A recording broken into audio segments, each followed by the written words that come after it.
Бажаю здоров'я, шановні українці. Сьогодні було кілька доповідей МВС, міністра Ігоря Клименка, інших правоохоронців по розслідуванню теракту у Львові.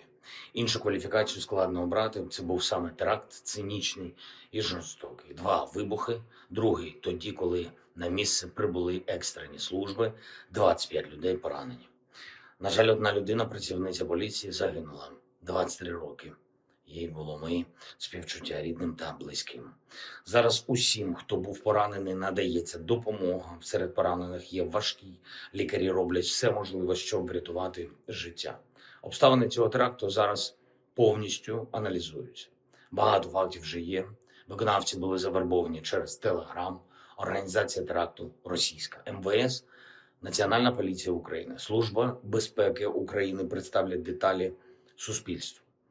І я доручив сьогодні пропрацювати такі заходи, таке реагування, щоб унеможливити подібні злочини. Вже є певний досвід протидії у наших правоохоронців, десятки аналогічних ситуацій недопущення.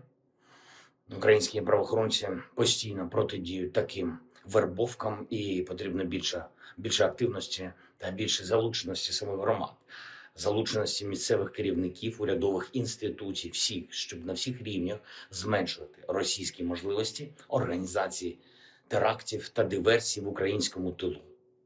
У нас є дані розвідки, що росіяни збираються і надалі робити такі речі, такі фактично напади на українців. Треба більше захисту для людей. Сьогодні ж на селекторі вже не вперше ми проговорили з представниками областей нову російську тактику масованих ударів, коли мішенями все частіше стають об'єкти логістики, передусім це залізниця, також об'єкти, які працюють на водопостачання. І дуже важливо, щоб на місцях таку загрозу всі усвідомлювали і відповідно працювали по захисту. Протиповітряна оборона, Міністерство оборони, урядові структури теж отримали необхідні завдання. Я розраховую, що на всіх рівнях робота буде спільною і справді оперативною. Міністерство оборони України разом з нашими військовими мають посилити також захист від російських дронів в прикордонних районах, де стає більше і більше атак проти цивільних машин, проти рятувальників, проти наших ремонтних бригад.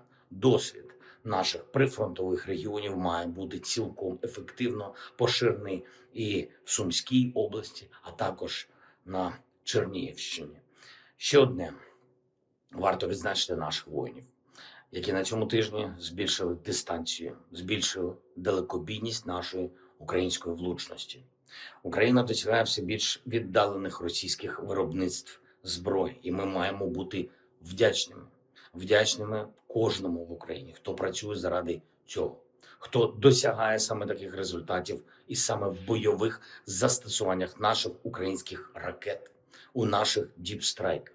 За підсумками цього тижня відзначу воїнів 19-ї ракетної бригади «Свята Варвара» та хочу подякувати нашому підрозділу сил спецоперації Збройних сил України «Баліста». Я дякую вам, воїни, дякую всім, хто б'ється заради України, хто захищає українців та додає всім нам в державі віри, що ми цю війну закінчимо достойно. Мир має бути. Слава Україні!